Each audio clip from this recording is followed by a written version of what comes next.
অনেক দিন পর বন্ধুরা সকালবেলা বৃষ্টির দেখা পেলাম। টিপ টিপ করে বৃষ্টি পড়ছে বাইরে, আলাদাই একটা ভাইব। খুব সকাল সকাল আমরা সবাই ঘুম থেকে উঠে পড়েছি। আপনাদের সবাইকে সুপ্রভাত জানিয়ে আজকে একটা পপি কিচেন ভ্লগের এপিসোড শুরু করছি। তো আর কয়েকদিন পরেই অর্জুন তো আমাদের ছেড়ে হোস্টেল চলে যাচ্ছে। মনটা খুব খারাপ, আবার মনটা এই ভেবে ভালো যে আমরা পুরী যাচ্ছি, আর দুদিন পরেই পুরী আমাদের রওনা। জগন্নাথ দেবের আশীর্বাদ নিয়ে অর্জুনের নতুন পথ চলা শুরু হবে, আর একটু ঘোরাও হবে, সমুদ্রে স্নানও হবে, জগন্নাথ দেব দর্শনও হবে, সব কিছুই হবে। তো সেই জন্যে পপি অলরেডি কেনাকাটা শুরু করে দিয়েছে, আপনারা দেখেছেন। আজকে সারাদিন পপি বলেছে আজকে আমি সারাদিন শুধু বাড়ি গুছাবো, আমাদের বেডরুম, আমাদের ডাইনিং রুম, আমাদের কিচেন রুম, ঠাকুর ঘর, টোটাল পুরো পরিষ্কার পরিচ্ছন্ন করে গোছানো হবে। অনেকদিন ঘর গোছানো হয়নি, তো সেই সুবাদে আপনারাও দেখে নেবেন আমাদের পুরো বাড়িটার অন্দরমহলটা। ভালো লাগবে আপনাদের। অনেকদিন আমাদের বাড়ির অন্দরমহল আপনাদেরকে পুরো ডিটেলসে কিছু দেখানো হয়নি, আপনারা দেখতে থাকুন। একটু যাবো বাজারে, বৃষ্টি হচ্ছে, বৃষ্টি না থামলে আমরা বেরোতে পারবো না। আপনারা সারাদিন আজকে ভ্লগটা দেখতে থাকুন। আর এক সপ্তাহের মতন পরিষদে খেলা হবে, তারপর আর খেলা হবে নি। খুব মিস করবো। এখনই হোস্টেলে চলে যাবো। চ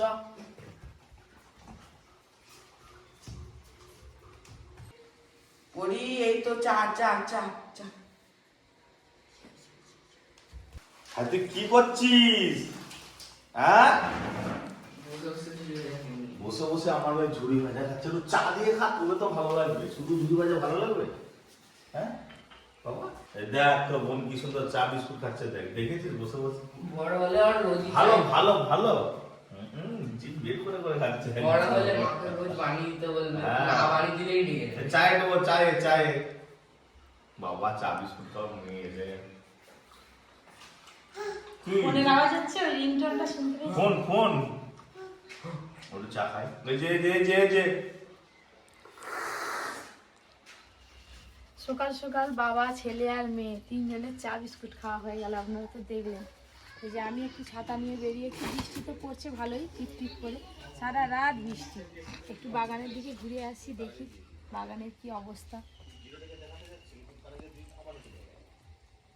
এত বৃষ্টির মাঝখানেও ওই দেখুন ছোট্ট মাছরাঙা পাখিটা ঠিক খাবারের সন্ধানে বেরিয়ে পড়েছে।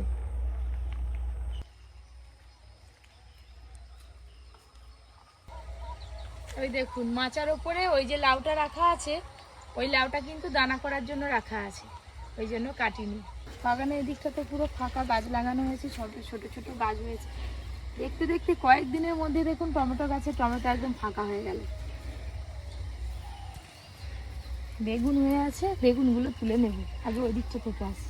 আপনারা তো দেখেছেন আমরা সবাই মিলে বাগানে মাটি খুঁড়ে গাছ লাগিয়েছিলাম, মানে দানা বসিয়েছিলাম, গাছ বেরিয়েছে। এই দেখুন কত বড় বড় হয়ে গেল। এই একটা আমি ভাবলাম যে এদিকে বেগুন গাছে হয়তো বেগুন পাবো, কিন্তু না, বেগুন তো নেই, একদম ছোট ছোট বেগুন।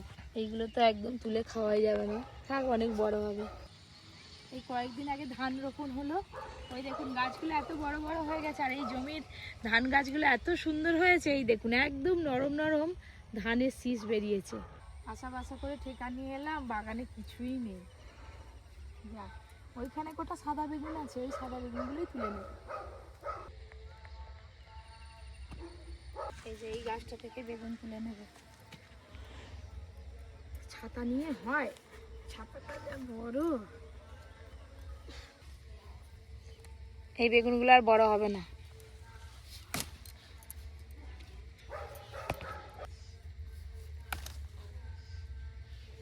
এই দেখুন বন্ধুরা, এইখানে কুমড়ো ধরেছে, আর তার সাথে ওপরে কুমড়ো ফুলটা দেখুন কত বড়। এই ফুলটা কিন্তু তোলা যাবে না, নিচে কুমড়ো আছে। ওই যে দেখুন কুমড়োর গুটি পড়েছে, এই যে, এই দেখুন এই একটা কুমড়ো ফুল হয়েছে। এইগুলো না তুললে এমনি নষ্ট হয়ে যাবে। ওই দেখুন আগের দিন তুলিনি, শুকনো হয়ে মাটিতে পড়ে গেছে। আবার একটা পেয়ে গেলাম। সকালবেলায় তো বায়না, বৃষ্টি হচ্ছে মানে খিচুড়ি খাবে। এই যে বাগানে এদিকে এসেছি যখন, গাজর আছে, দেখি গাজরগুলো কত বড় বড় হয়েছে, কটা তুলে নেব। এবছর গাজরগুলো আমাদের ভালো হয়নি, খুব একটা বাড়েনি, যে একদম ছোট ছোট। বাগান সব ঘোরা হলো, সবজি টুকটাক তোলা হলো, এবার যাই বাড়ির দিকে রওনা দিই। সকাল সকাল বাগান থেকে তো চলে এলাম, এবার সকালে টিফিনটা বানাতে হবে। আজকে ভাবছি ঘুগনি বানাবো। কি খাবে বলো? এদিকে আছে মুড়ি, এদিকে আছে পরোটা, মাঝখানে আছে ঘুগনি। পরোটা পরোটা তো কটা দেবো? মাঝে ঘুগনি বানিয়েছে নি আজকে। দাও দাও।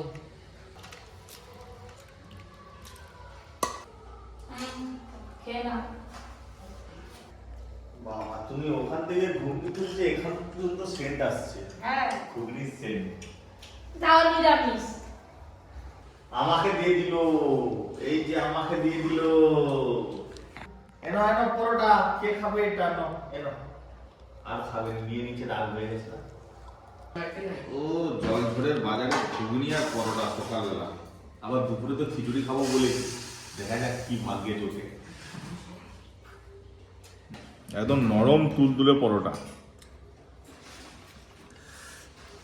অনেকদিন পর মুড়ি বাজে পরোটা পেয়েছি, ভাগ্যে জুটেছে। এনে পরোটা এনো, নাও। রাগ করছে, নিবে নি। হ্যাঁ, সবাই খাচ্ছে, আমার মেয়ে রাগ করে বসে আছে। দাঁড়াও, এরকম করে বসে আছে। ওই অবাগা, ওই খাওয়া দাওয়ার পর এই যে কাকিমা উনানের ভাতটা আগে থেকে বসিয়ে দিয়েছে, আর এদিকে আনাজপত্রগুলো আমি কেটে নিয়ে যে যাচ্ছি রান্না করতে বসবো। এই দেখুন না, সর্ষে মারাই হয়েছে, সর্ষে গাছগুলো বৃষ্টি হচ্ছে বলে তাড়াহুড়ো করে এখানেই রাখা হয়ে গেছে। এইগুলো আগে জাল দিতে হবে। কাকিমা উঠে পড়ো, সর্ষে গাছগুলোই জাল দিচ্ছে কাকিমা। হ্যাঁ তাড়াতাড়ি তো দিয়ে শেষ করতে হবে। যা ধোঁয়া বাবা। অন্যান্য দিন এই রান্নাঘরে কাকিমা রান্না করে, আর আমি পপি কিচেনে রান্না করে ওইখানে রান্না করি উনানে। আজকে ওইদিকে রান্না হয়নি, এদিকে আমি রান্না করতে বসে পড়েছি। 4 পিস মাত্র কুমড়ো ফুল তুলে নিয়ে এসেছিলাম, এই কুমড়ো ফুলগুলোরই বড়া করে দেবো।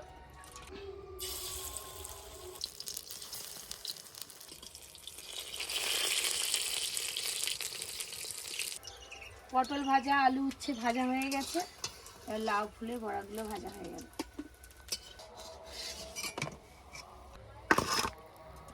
ভাত টাত খাওয়া দাওয়ার পর দেখেছেন দুষ্টুমির শেষ নেই, চোখে ঘুম নেই, কি করে বেড়াচ্ছে মেয়ে আমার। এই যে একটা পেটির ওপরে বসছে, ওটা তো তোবড়ে গেলে দুম করে তুই পড়ে যাবি মা। হ্যাঁ কি গো মা, তুমি পড়ে যাবে না? কি গো উ উ উ উ।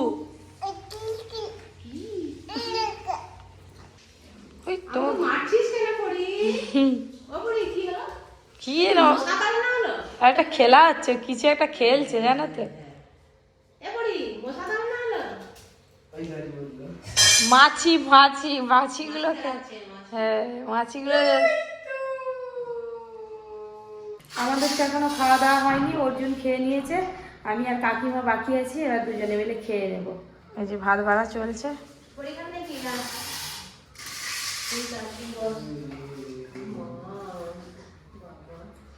আমি কি তোর জন্য বাড়ছি? বসে পড়ো বসে পড়ো। এই আলু মাখা সাথে মুগের ডাল, আবার কাকিমা ভাজা লঙ্কা দিয়ে আলুটা মেখেছে। খুব ভালো লাগে ভাজা লঙ্কা দিয়ে। আমি আবার আলাদা আলাদা লঙ্কা ভাজা দিই। আমি আবার শুধু লঙ্কা ভাজা খেতে পারি। আমি আগে উচ্ছাল ভাজা দিয়ে ভাত খাই, তারপরে ডাল দিই। তুমি বুঝবে একদম করে এক দাদিকে টেনে হাতে বরাবর করবে। সব প্যাকেট করে উপরে তুলে দেবো যাতে পরে হাত না পায়। হ্যাঁ হয়েছে হয়েছে, রোজ নিচে নামিয়ে দেবে। আর ডাল নিবো না।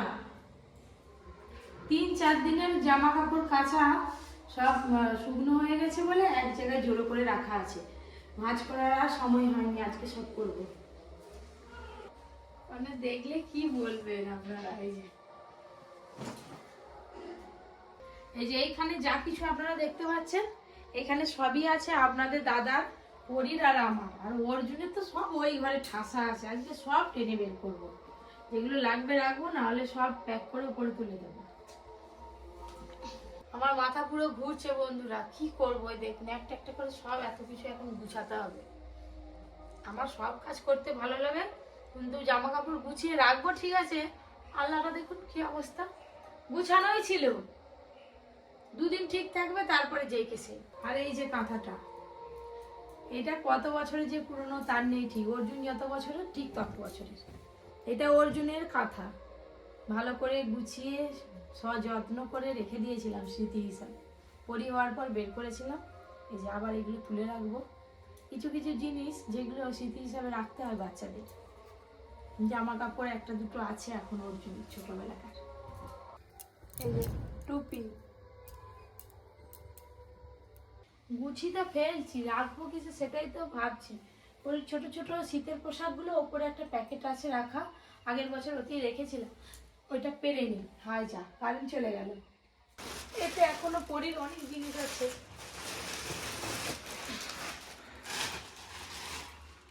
কত ছোট ছোট জিনিস আছে, এইখান থেকে অনেক পরির গরমের জামা কাপড় আবার বেরোবে।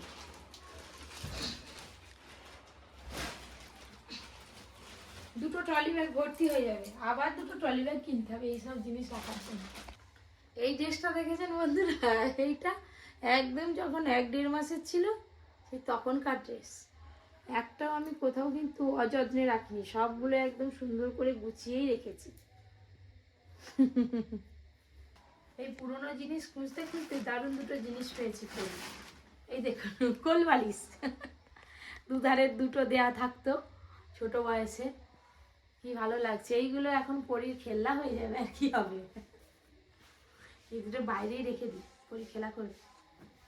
এখানে যা কিছু আছে আগে সব ভালো করে পরিষ্কার করে গুছিয়ে নিই, তারপরে আবার আপনাদের সঙ্গে কথা বলবো। সব কিছু দেখাতে গেলে ভিডিও অনেক বড় হয়ে যাবে, তারপরে আবার অর্জুনের ঘরটা ধরতে হবে। আমাদের রুম গুছিয়ে অর্জুনের রুমে চলে এলাম সব কিছু গোছানোর জন্য।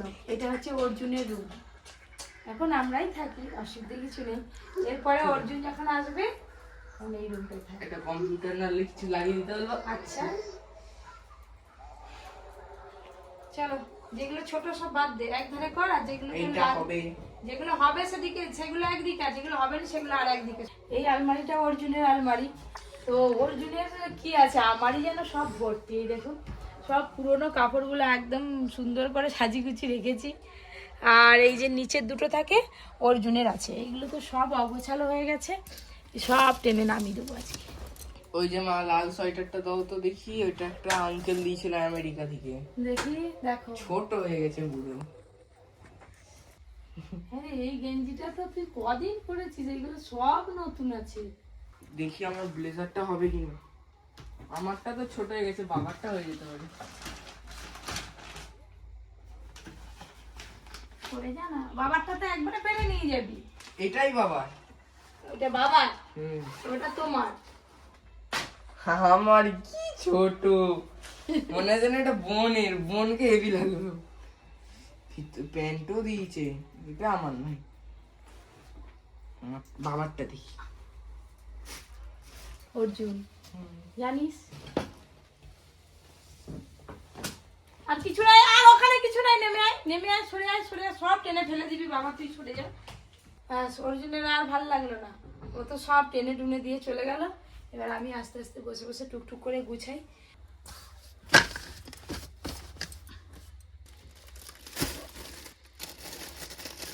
এই যে পুরো রুমটা মোটামুটি বেশ ভালো করে গুছিয়ে নিয়েছি। আর এই দুটো রুম গুছাতে গুছাতে পুরো সন্ধ্যা হয়ে গেল, বাইরে ঠাকুর মশাই এসে গেছে, এবার পুজো শুরু হবে।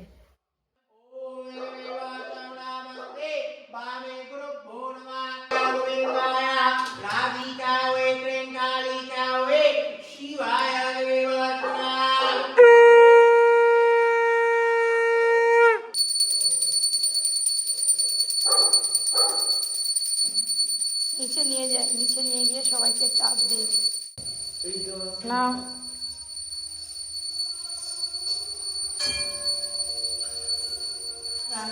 দিয়ে দাও দিয়ে দাও দিয়ে দাও কাকিমা। জামা যা খুলে চলে যাচ্ছে, সেও কি রান্না করছে নাকি? অনেক ইচ্ছে ছিল যে নিচেও একটু সবকিছু গোছগাছ করবো, সময় আর কুলালো না বন্ধুরা। এই যে কালকে যে যা জিনিসপত্রগুলো নিয়ে এসেছিলাম, জামা কাপড় সব নিয়ে চলে এসেছি, দেখাবো। এই যে আমাদের টিভিটা কত যে ভালো সার্ভিস দিচ্ছে কি বলবো। এটা হচ্ছে যে মানে আমাদের যত দিনের বাড়ি, 4 বছর 4.5 বছর হতে যায়, এই টিভিটার বয়সও তত বছরের। একটুকু কিছু হয়নি, এটা 54 ইঞ্চি টিভি। আমাদের দাদা নিয়ে এসেছিল ঘরের গৃহপ্রবেশের পরে, ফ্রিজটারও কিন্তু কিছুই হয়নি এখন। আর এরকম কালারের ফ্রিজ আমার সব থেকে পছন্দ ছিল, দোকানে গিয়ে পেয়েও গেছিলাম। ওই তো ওইদিকে এখন নতুন জামা পরে ঘুরে বেড়াচ্ছে, আর আমি এদিকে ম্যাগি বানাচ্ছি আলাদা টেস্টি করে। মাকে আজকে বানিয়ে খাওয়াবো, দেখি ম্যাগিটা সিদ্ধ হয়েছে কি না। হয়ে গেছে।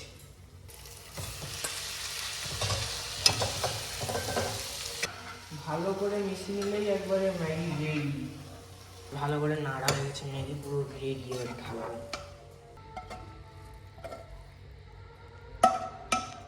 এবার একটু উপর দিয়ে ম্যাগি মশলা ছড়িয়ে দেবো, যে ম্যাগি রেডি। মা বাবা, অর্জুন ম্যাগি বানিয়ে নিয়ে চলে এসছে। প্রত্যেকদিন আমি এইভাবে রান্না করে খাবার বানিয়ে অর্জুনকে ধরাই, আজকে অর্জুন নিজে হাতে ম্যাগি বানিয়ে আমাকে দিচ্ছে। এটা আমি কোনোদিন খেতে পারবো? আগে তুই খাবি। আর ঘরের তৈরি ম্যাগি বাবা, এগুলো খেতে নেই মা, তুমি খাবে? ঝাল তো, ঝাল দিচ্ছিস। ম্যাগি মশলা দিয়ে আছে, খেতে হবে। তোমরা খেলেই আমার খাওয়া, ঠিক আছে? আচ্ছা, এত ভালোবেসে দিচ্ছে। ঠান্ডাকালে বানালে ভালো হতো। ছেলে বলে যে রান্না শিখবে না তা কোনো নয়, ওর নিজে থেকে ইচ্ছে আছে, আগ্রহ আছে, সব কিছু। ডিম ভাজা পারে, চা করতে পারে। আর মেয়ে দেখুন, খালি খেতে হবে। কদিন আগে চা বানিয়ে খাইছিল আমাদেরকে, বেশ সুন্দর। আমি কিন্তু কিছু বলেও নি, ও ওকে শেখায়ও নি। সকাল থেকে একদম কর্মব্যস্ততার একটা ব্লগ আজকে আপনাদের সঙ্গে শেয়ার করলাম। আজকের ব্লগে আপনাদের দাদা, ছেলে, মেয়ে, আমি 4 জনে মিলে ব্লগটা করলাম। ছোট্ট একটা পরিবার। কেমন লাগলো আপনাদের ব্লগটা জানাতে কিন্তু একদম ভুলবেন না। আর আপনাদের কমেন্টের উত্তর দেওয়ার জন্য আমি বসে আছি, অবশ্যই কমেন্ট করবেন। সবাই খুব ভালো থাকবেন, সুস্থ থাকবেন, সাবধানে থাকবেন। টাটা।